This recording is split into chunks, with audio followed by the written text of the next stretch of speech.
আজকের কাজটা করার সময় কিন্তু হাতে খুব একটা বেশি সময় ছিল না।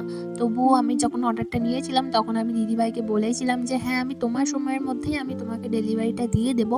আর আমি যাতে সুন্দর করে জিনিসটা কমপ্লিট করতে পারি সেটা অবশ্যই কিন্তু দায়িত্ব আমার উপর।" তো সেই হিসাবে দিদিভাই আমার কাছে অর্ডারটা দিয়েছিল।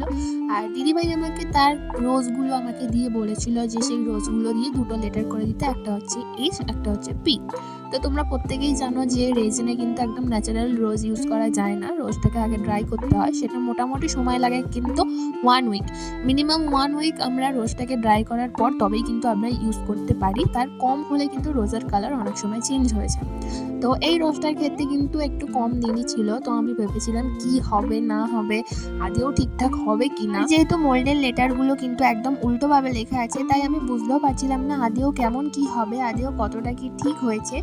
কিন্তু তবুও দেখে একটা আন্দাজ করতে পারছিলাম যে না, ঠিকঠাকই হয়েছে। জিনিসটা মোল্ড আউট করার পর কিন্তু আমি পুরো আউটকামটা দেখে আমি নিজেই অবাক হয়ে গেছি যে রোজের কালারটা এতটা সুন্দর আসবে আমি ভাবিনি। তার সাথে গোল্ড ফ্লেক্স দেওয়ার জন্য কিন্তু বেশ হাইলাইট করছে। আর তোমরা পুরো আউটকামটা দেখে জানাও তোমাদের কেমন লাগলো। আর তোমরাও যদি অর্ডার করতে চাও অবশ্যই কিন্তু আমার সাথে যোগাযোগ করতে পারো। টাটা।